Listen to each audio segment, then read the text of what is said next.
Hello, everyone. I hope you're all happy and healthy along with your respected families where we're located on this God's green earth. Welcome to today's episode of the Real Talks with Amini. I'm honored to have Colonel Will Selber, a retired intelligence officer who has served the U.S. Armed Forces for more than 20 years and has also served in Afghanistan for over 3 years. To speak with him about the situation in Afghanistan, the challenges that are faced by Afghans, as well as the relationship between U.S. Afghanistan, and what type of solutions could we discuss and project to get Afghanistan out of the current crisis and the threats that are emanating from Afghanistan towards the U.S. homeland and other U.S. allies. So welcome on the show. And welcome, Will. Glad to have you. Thank you for the opportunity to speak with you, for taking the time to appear on our channel to discuss about various issues related to Afghanistan and the U.S.-Afghanistan relationship. Maybe we can start by talking about yourself. How did you become interested to join and serve the United States through armed forces? Yeah, first, thanks for having me on the show. It's always a pleasure to talk with Afghans about Afghanistan. I joined the United States Air Force after 9/11, the September 11th attacks. I think I was, working a job. I just graduated from college in 2000, and I was working a job in Austin, Texas, and the attacks happened, and I wound up, going back to college to get my master's, and I joined the military after. And I think it was 2004 when I was commissioned, and my first deployment was in 2006, and that was to Baghdad, Iraq. And when I came back, I just wanted to keep deploying, but I wanted to go to Afghanistan because that's where the origins of the 9/11 attacks happened. And so I volunteered to go on a deployment on a provincial reconstruction team. In 2008, and I served as an intelligence officer and then also as a civil affairs team leader. So I primarily focused in Kapisa, but my team, which was based in Bagram Airfield, also had Parwan. But I was forward deployed in Najrab and in Tagab in Kapisa province. I served with the French Foreign Legion, the first of the 506, 101st Airborne, and various special forces teams that I had the honor to serve with. And also the French Marine Regiment. That was during the time when, for those of us who have the memories, 2008, so when Sarkozy really started to pour the French into Kapisa province. So I also had the honor to serve as some French Marine infantry regiment men. But that was my first experience. And I'll be honest with you, it was much more pleasurable than my experience in Iraq. And so that's kind of what got me interested. Mm-hmm. Well, thank you for your service to United States and, of course, to the Afghan people. That was actually my next question: is that how did you find Afghanistan and Afghan people? Something that stood out to you, if you could talk about it. Sure, I was fascinated by the Afghan people. One of the great pleasures I had while serving as a provincial reconstruction team was that I got to talk with government officials on a daily basis, and not at the provincial level. That was more for the PRT team leader. I worked with district government officials, so district chiefs of police, district governors, and all the rest. And I just found them to be very welcoming most of the time. And then I also always appreciated how difficult their jobs were, because for those of your listeners who might not know, that a lot of the district government officials, they didn't have a annual budget. They had to rely on the provincial government to actually disperse those funds. So I partnered with a lot of great district chiefs of police and a lot of great A&A commanders, and they really kind of showed me how to engage with Afghans. I did not know how, and so I was lucky enough to have Afghan Army officers as my mentors to kind of show me the ropes. And that was a very important part of my journey in Afghanistan, was listening to the Afghan elders in Tagab and in Najrab, and just being patient and persistent and consistent engagement. I just I really fell in love with Afghanistan on my first deployment. Mhm. I'm sure that all of the Afghans that you interacted of, fondly remember you and appreciate all of the efforts that you did for the sake of the Afghan people in wherever areas that you served. So, how did you feel about the U.S. withdrawal when it happened? Yeah, I wasn't so that final year. I did 2 more deployments in between the first and the second. I did some time in Gorak, Kandahar, training the Afghan local police, and then also mentoring and advising some Afghan Ministry of Interior intelligence generals at Directorate of Police Intelligence. So by the time I got to on my fourth deployment in June of 2020, I had learned enough Pashto and Dari that I could at least be conversant.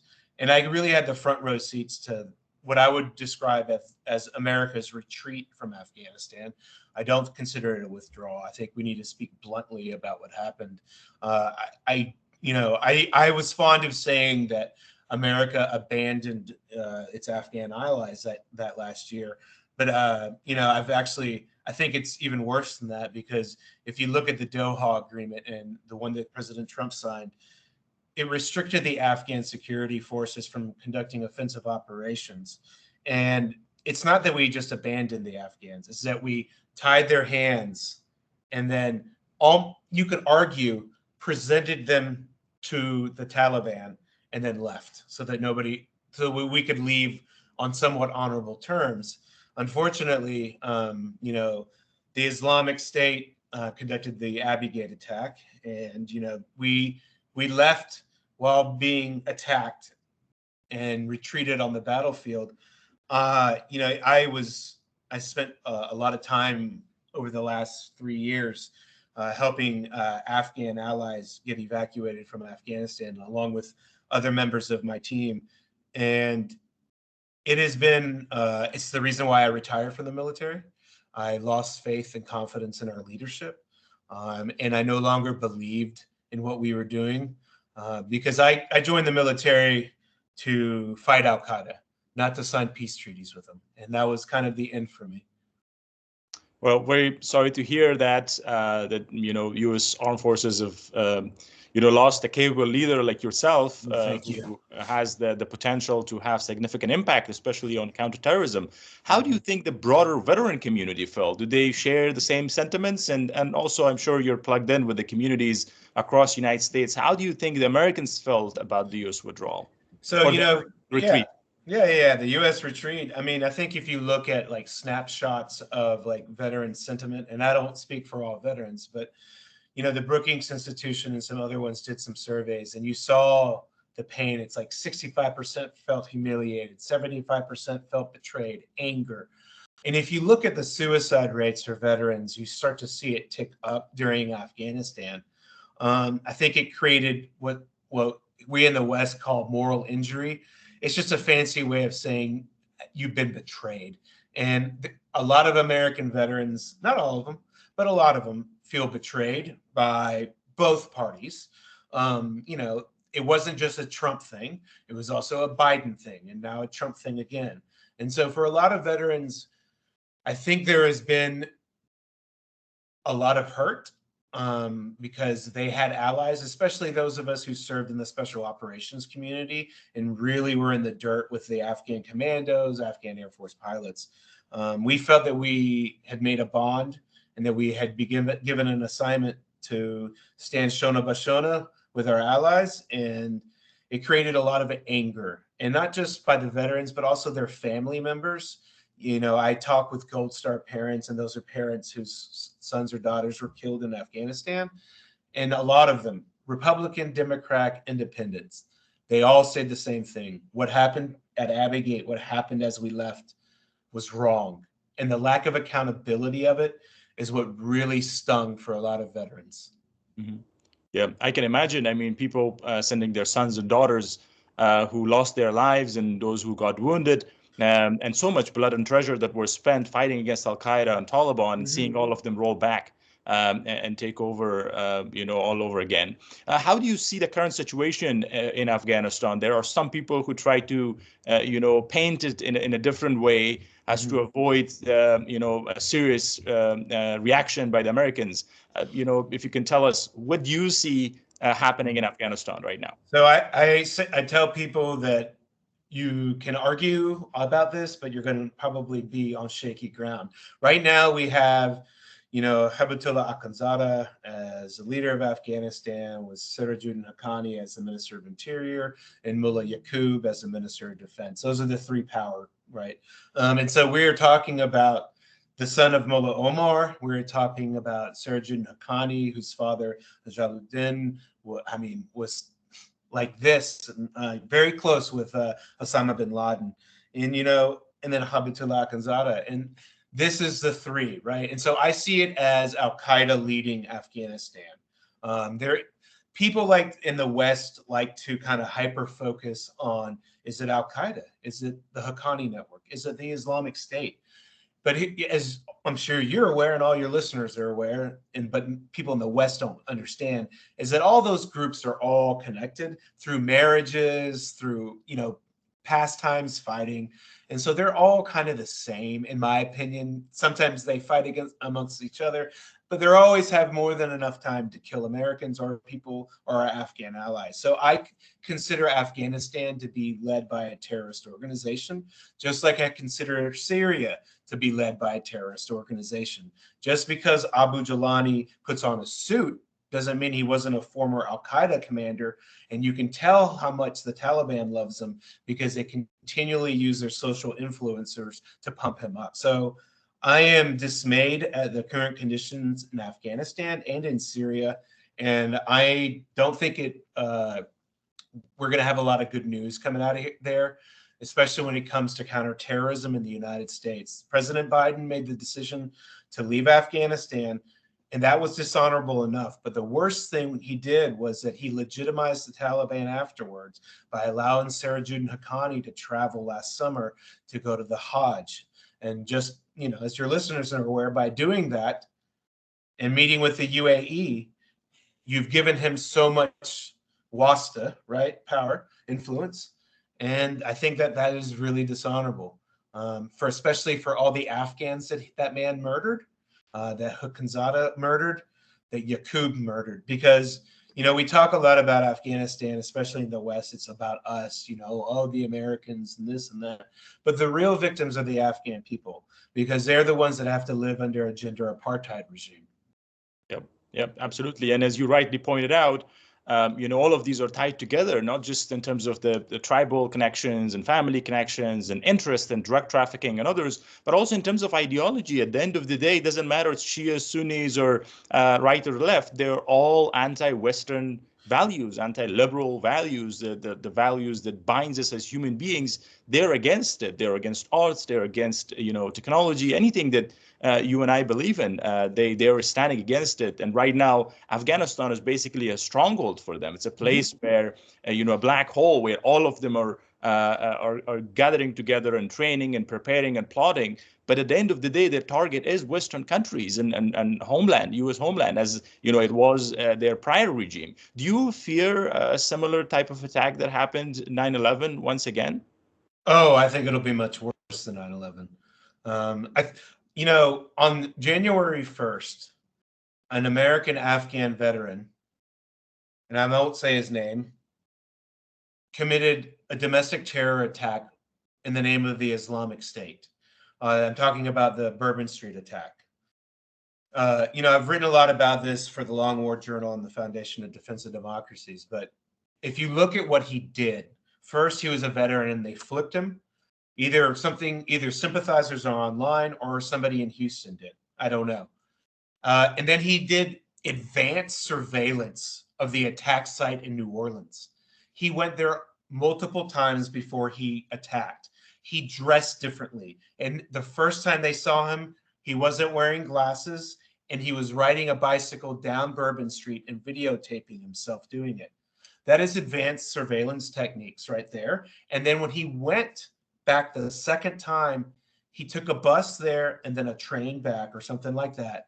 That is advanced surveillance techniques. And every time he went, he changed his clothes and he looked different.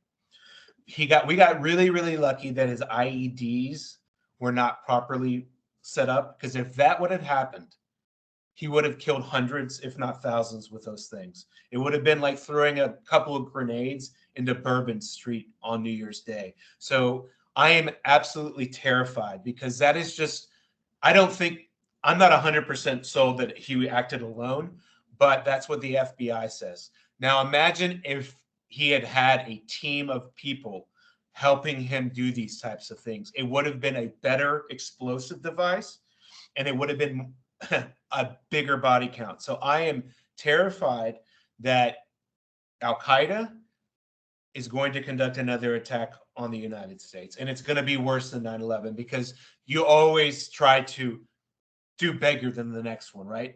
The Al-Qaeda isn't like the Islamic State. The Islamic State is happy to just do these Moscow-style attacks, right?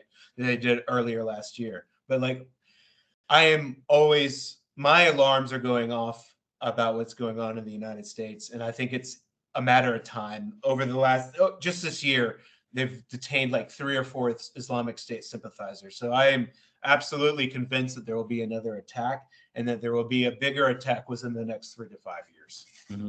Well, God forbid that it shouldn't happen. Hopefully, the relevant authorities listen to this, and listen to you, and pay attention to what's going on. You know, do you think people don't see what's happening? The Taliban regime, the leader of the Taliban, you know, Al-Qaeda, as you said, is ruling over the country, but, you know, ceremonially, all of them pledge allegiance to the Taliban leader. All of the terrorist groups worldwide pledge allegiance to the Taliban leader, whether it's ISIS-K and others, some privately, some publicly. And this ISIS-K Taliban, this divide of the worst evil and then the lesser evil type that is dividing the Western countries, as if they feel like maybe they can use the less evil to fight against the much worse than that, which is completely, I think it's a good cop, bad cop that they are playing against us. And this, they're using a brand of flag or something, but it's all of it happening since they've come back and take over the country.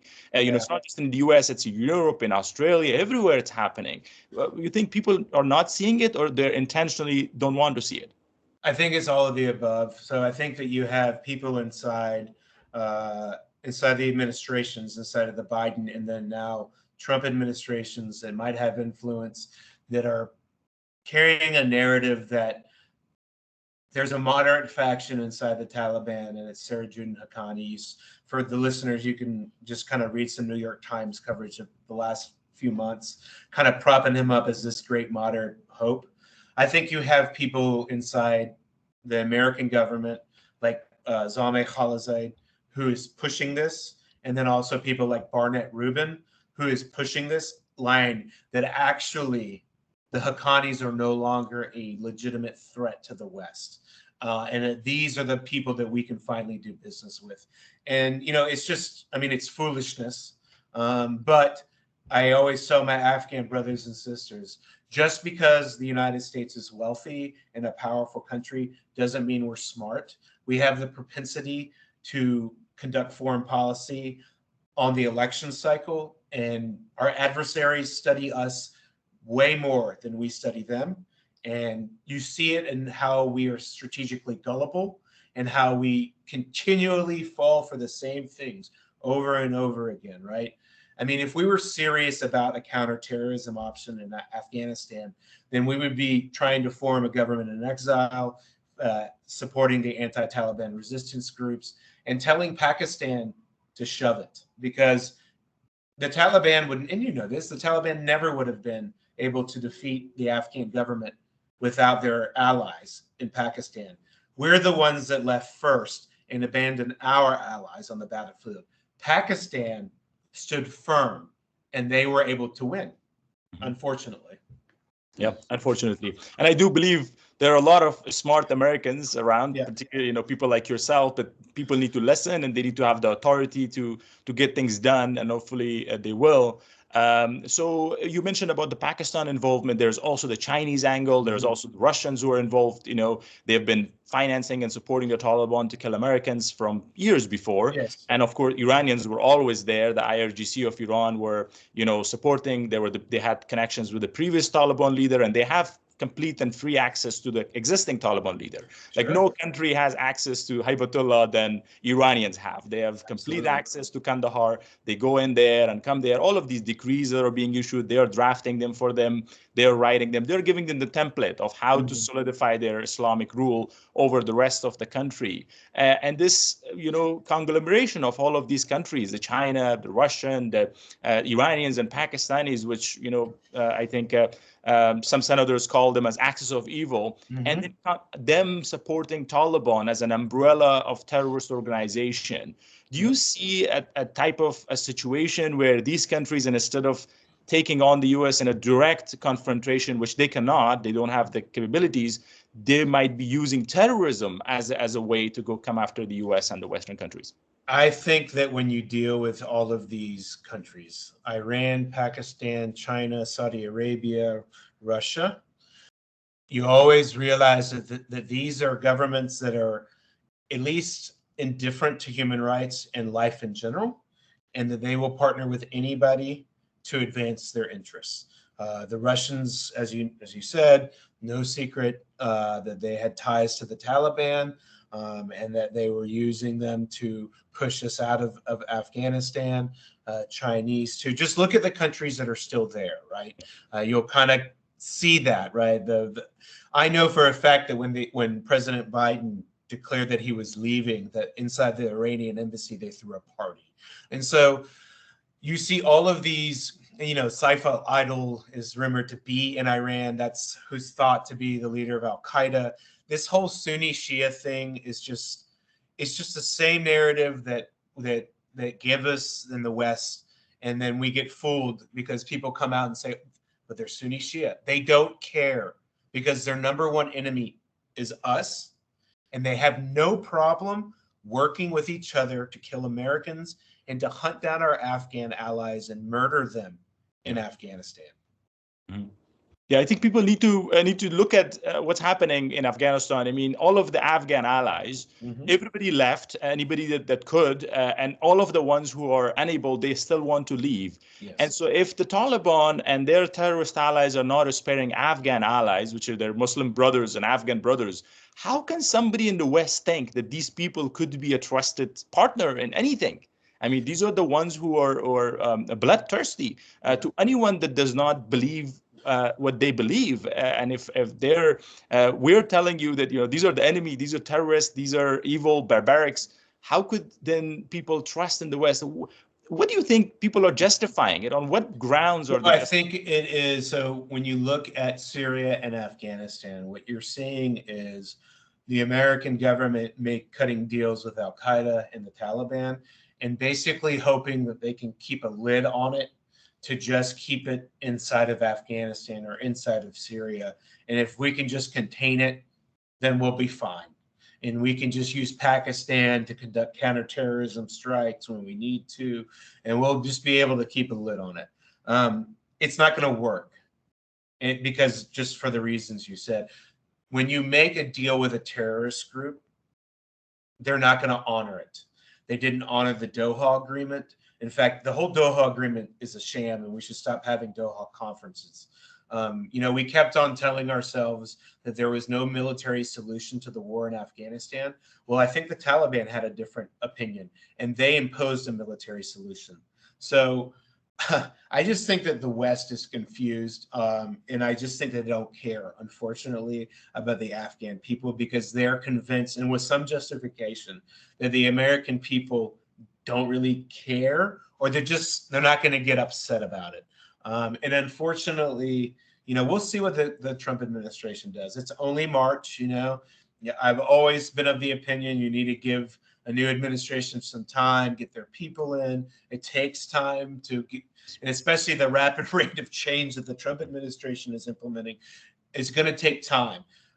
There's a lot of stuff that the Trump administration is doing, with the Afghan refugees and the SIV and the P1, the P2s, and all that stuff that is, I would say, very detrimental to the Afghan diaspora, and is unfortunate. But I criticize Trump for doing that. But I also think it's important that everyone criticize President Biden for refusing to make this an emergency for 4 years. He dithered around and did the minimal needed to make sure he didn't get too much criticism from military groups. And then 4 years later, he lost to somebody who is not for immigration. So they're both to blame, and it's a tragedy that our Afghan brothers and sisters who fought and sometimes killed for America and protected America's treasures, their sons and daughters on the battlefield, that they have been mistreated by consecutive administrations. Everybody knew the SIV program has been broken. Nobody did anything to fix it. And so I am upset, angry. I always am at the way that the American government has treated Afghanistan and our Afghan allies, because it's dishonorable and it's caused a lot of pain to Afghans, especially Afghan soldiers who, by the way, contrary to what Joe Biden said, they actually did fight. And Joe Biden never fought a day in his life.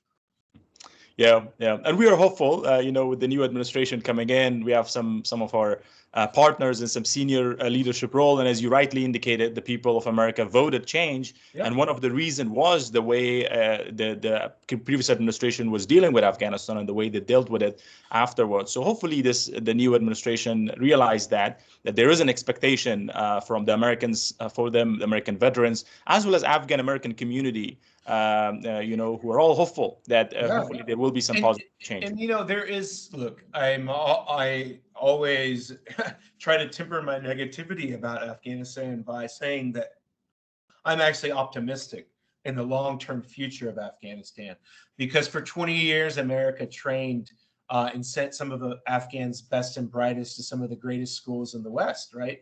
And that talent pool, tragically, was just getting into power when we left. But many of them, like yourself, are in the diaspora, and they're hungry for change.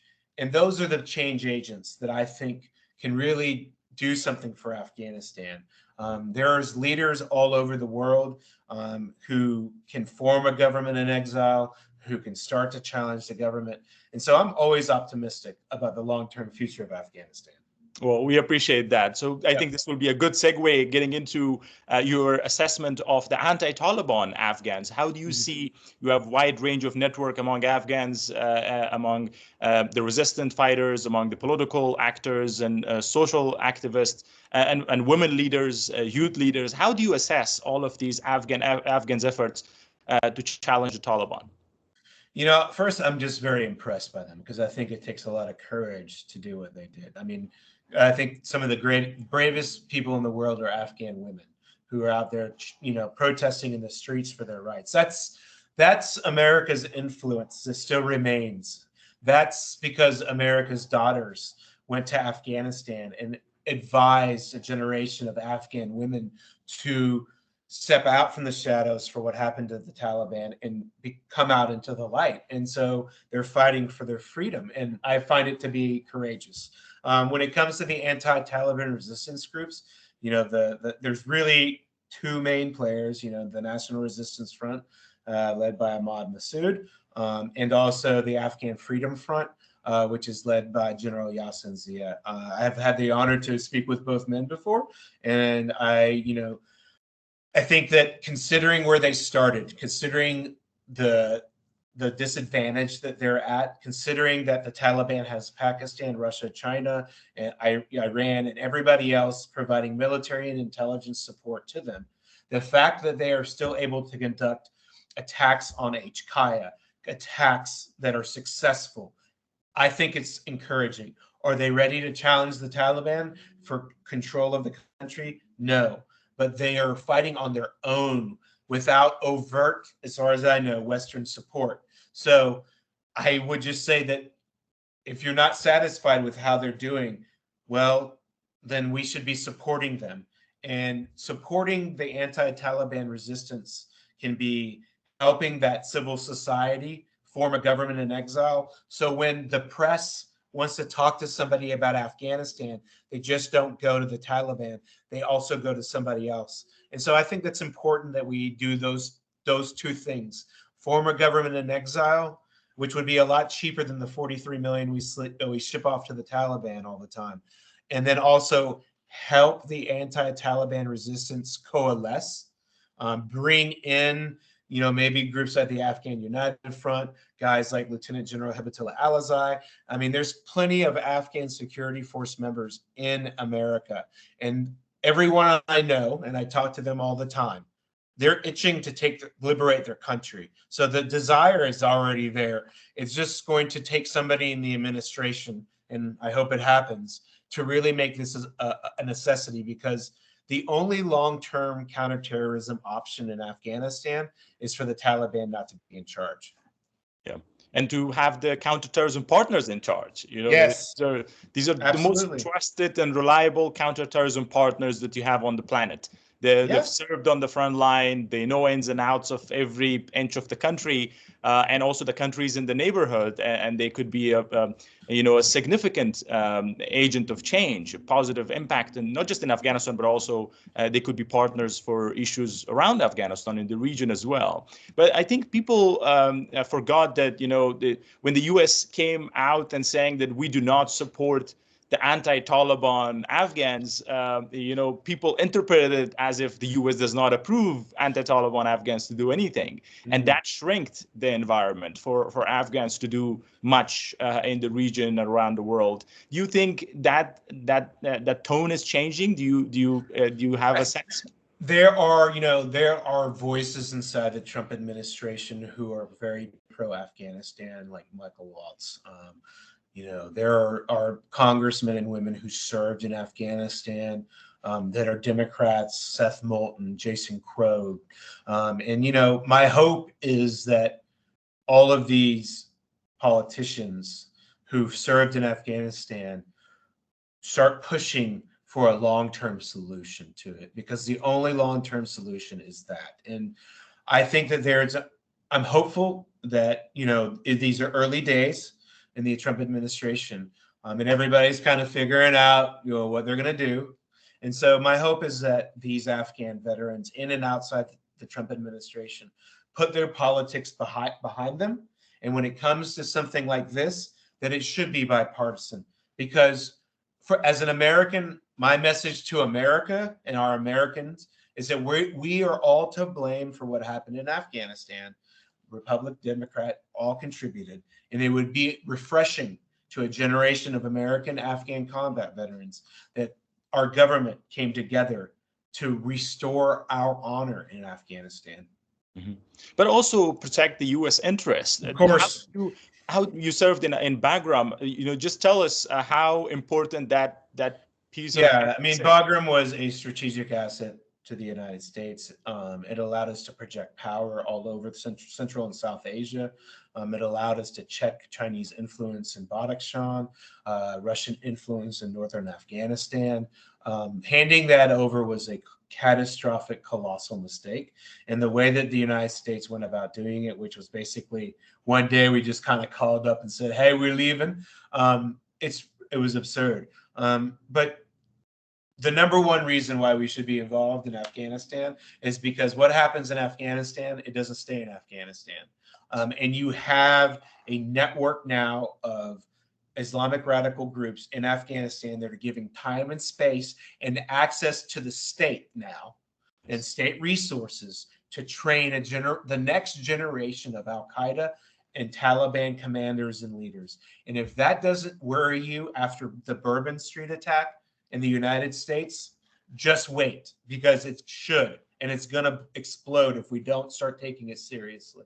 Yeah, absolutely. Yep. And the sad part is that some countries allow these Taliban officials to travel in their countries. Yes. And as you indicated, they're tied to all sorts of bad actors around the world.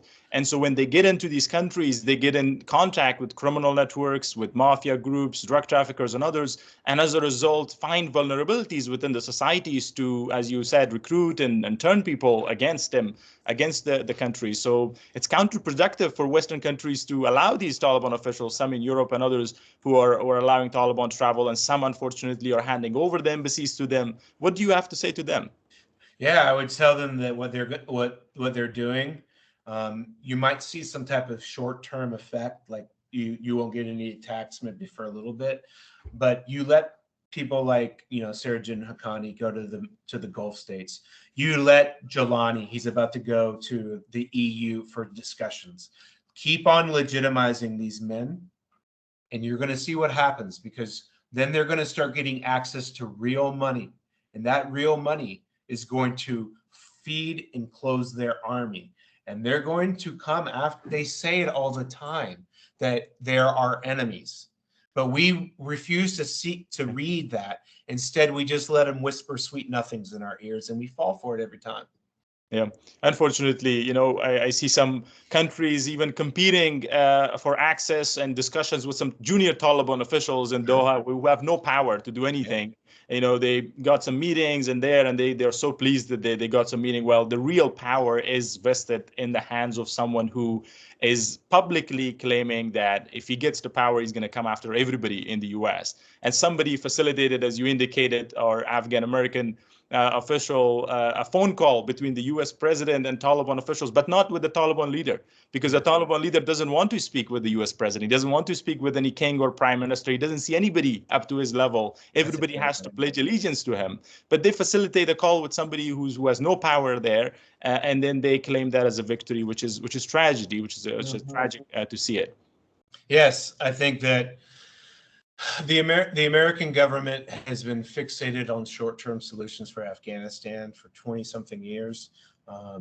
And now they're fixated on just finding a way to get out and not have to deal with it. Unfortunately, sooner or later, they're going to have to come to terms with what they did in Afghanistan. And and nobody wants to yet. Yeah. You got muted. Is that better? Yeah. So, I think that the American government, as like Winston Churchill said, they'll try all. I'm going to butcher this, but basically, they'll make every mistake until they finally choose the best option. But eventually, it usually happens. And I think that right now, the American government is trying to figure out what their Afghan and South Asia policy is going to be. And my hope is that enough Afghan veterans are in the room to steer any type of counterproductive narrative from people who I believe to be at least sympathetic to the Taliban, to Pakistan, and to malign actors in South Asia. Yeah, and I think hopefully people will realize and not have a single entity, single point view lens on various things, and have a holistic view where you can see how the Chinese, the Russians, and Pakistani Iranians converged and cooperated with each other on the intelligence side to support the Taliban, to weaken the Afghan security forces, to weaken the Afghan political system, and to force the U.S. Withdrawal, basically force the U.S. to get out of Afghanistan. And now they have this regime, the Taliban regime, as their proxy with all of the terrorists under their control. So hopefully people could see that, with going after Taliban and freeing Afghanistan, it could be a single blow against all of these countries. I think, my hope is that, there was a point in time when China, Russia, and the United States recognized that radical Islamic terrorism was a threat to all of them. And we saw that in the Moscow-style attacks, and then in the Bourbon Street attacks. So actually, it is in even countries that the United States considers adversaries, in all of our interests to keep Afghanistan from becoming a tinderbox of radical Islamic terrorism. And it already is, and it's already exploding all over the world. Just because all of these plots aren't successful doesn't mean that your adversary isn't learning about how you react to certain things. The Islamic State, all these guys, they're all smart and they're all determined, and we underestimate them at our own peril. Yeah. Unfortunately, we just heard the Russian foreign minister justifying the collapse of democracy in Afghanistan, saying it's not to the country's tradition, or a country's history was not considered, the people's traditions were not considered by having democracy. A regime that changed every country's culture and tradition around them and imposed their language and their style of living is now talking about the Afghan culture, would give you an indication of how they're trying to legitimize the Taliban's continued rule over the country. And that means it's their proxy regime, clearly. So how about the Taliban situation? I'm sure you are studying them very closely. Mhm. How do you evaluate them in terms of their governance? And do you think there are areas of fracture and problems and issues and weaknesses that could be taken advantage of by Afghan people and our friends? So there's been a lot of reporting on, internal fissures inside the Taliban, and that's always been something that has gone on. I always preface me talking about internal divisions by saying, even just because there's internal divisions doesn't mean that they don't hate us, and that they still, no matter who, no matter if it's this one or that one, they all consider us to be top feeders and infidels, and they want to blow us up. So yeah, I think that there is enough reporting and especially if you read people like Lynn O'Donnell, who writes a Substack called Project Taliban, that really has laid it out, the internal fissures between, Haqqani and Akhundzada and Yaqub and all these other players. So I think that there is some internal fissures going on as everybody kind of angles. I also think it's a lot easier to be the insurgent than the government. And they're going to run it. They're already running into problems. They're already having issues. And that's with the United States and the West not involved. So I think that we unfortunately made the Taliban out to be 10 feet tall, and they weren't. They just had a sanctuary in Pakistan that we refused to recognize as a sanctuary and attack consistently. And so I think that when we talk about all of these things in the future, I think that the Taliban is raping, murdering, and killing their own people and robbing them and taking all their money and putting it in bank accounts in the West or in the Gulf states while they ship their daughters to schools in Europe, because even they don't want their families living in Afghanistan. Mhm. Yeah. Yeah, absolutely. I mean, they're a bunch of corrupt drug traffickers and terrorists and exploiters, basically from the tragedy of Afghanistan, who are backed Yes. by their friends and allies in the neighborhood. That is a tragedy. And hopefully, I mean, my view is I agree with completely with what you said. We need to keep an eye that all of them are a threat. But at the same time, we wouldn't trust their statements and remarks. And I want to see some real action. If somebody points their gun at each other, then I could see that, okay, maybe there is something real happening. Otherwise, I think we'll have to just wait and see, and we'll have to deal with all of them, together. That's what I think. Yeah, I totally agree. I think eventually, if the United States gets involved or the West gets involved, and unfortunately, it's got its hands full in Ukraine, the Middle East, and China. But once our attention becomes more fixated on Afghanistan again, I think we're going to need to realize that we have a lot of anti-Taliban sentiment in Afghanistan, and all they need to do is hear that we are supporting Afghans to restore their own country. The textbook playbook, for this one is we have allies now who are more than willing to fight for their country. All we have to do is provide them material support and resources, and then let them win their war.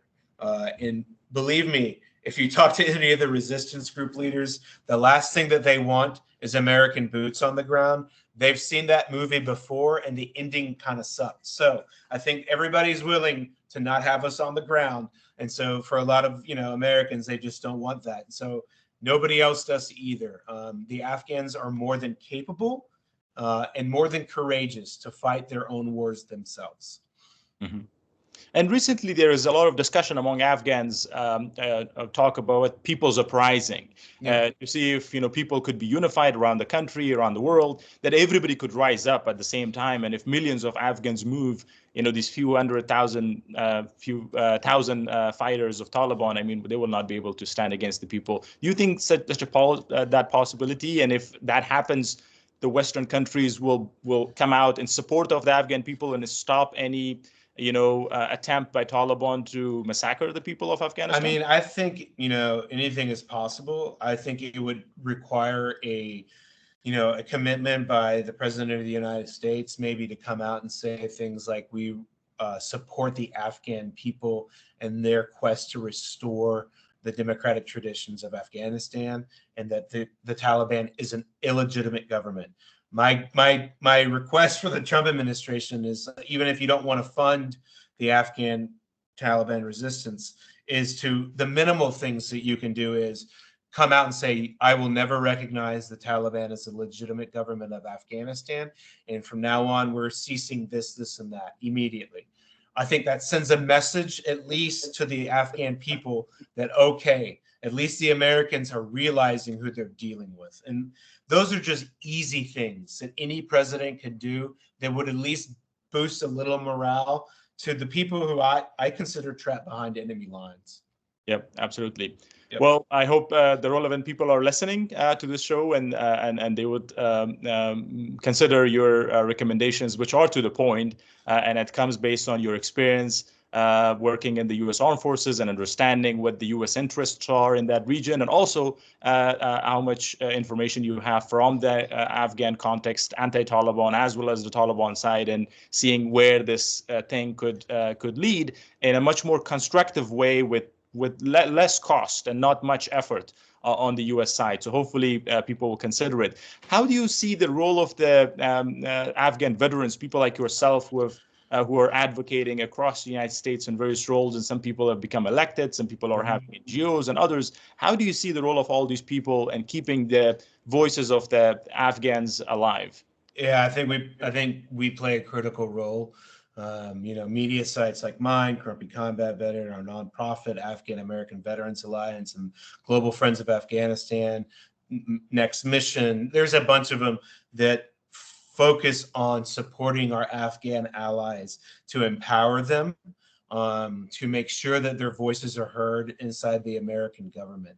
So I think one of the great allies that the Afghan people have are America's combat veterans who served in Afghanistan, who befriended Afghans because we believed in what we were doing. And I was proud to serve in Afghanistan. I was proud to help my Afghan allies rebuild their country after decades of war. And I'm not the only one. And there's a lot of us, and we tend to be very loud. So we have no problems as veterans saying that our Afghan brothers and sisters deserve better, because they did.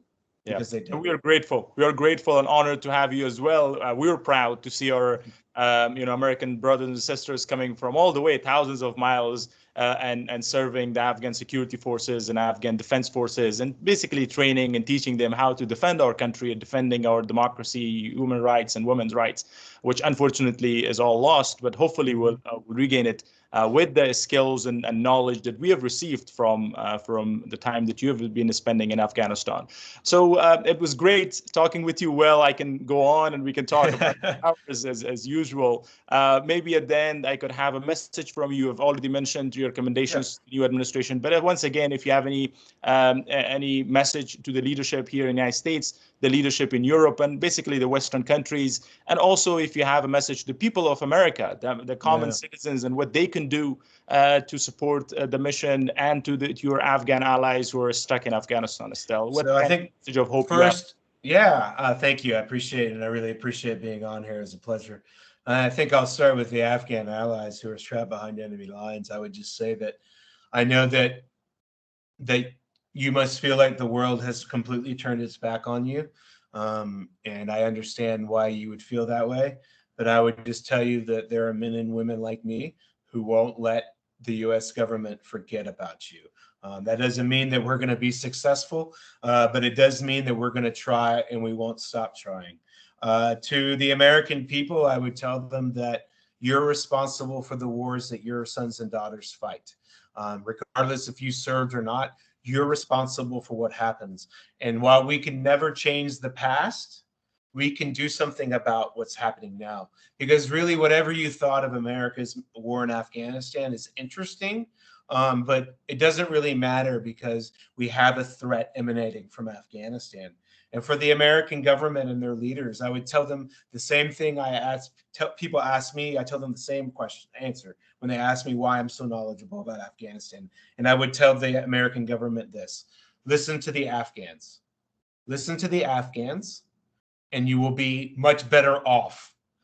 Listen to what they think they need to do, because it's just not the American way. It's the Afghan way of doing things.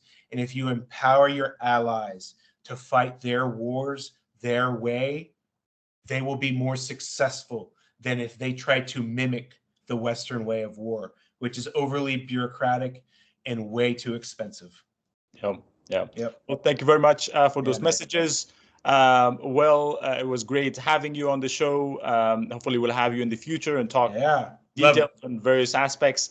To all of our viewers, this was Colonel Will Selber, a retired intelligence officer with the U.S. Armed Forces, who served honorably for more than 20 years in the U.S. Armed Forces and served excellently for over 3 years in Afghanistan. And Afghans have fond memories of him, respect him, admire him, and he's a champion of the true and a special relationship between the United States and Afghanistan, what these two countries can do when they join hands together. The U.S. has the capability, has the prestige, and has the political power, financial forces, and other aspects. Afghans have the expertise and knowledge and the willingness to get things done on that region, not just cleaning up the mess in Afghanistan, but we are ready to clean up the mess in the neighborhood as well. Free Afghanistan so that a spark of freedom could be exported in the neighborhood, and we could free the rest of the countries in the region so you won't have to deal with them in any military confrontation. That is the easiest way of getting things done in the world. I'm for it. So thank you very much. Glad to have you. Until the next show, this was an episode of Real Talks with Amini with Colonel Will Selber. God bless you. God bless the United States. God bless Afghanistan, and God bless our world. Yes, ma'am. Yes, sir. I love it. Yeah.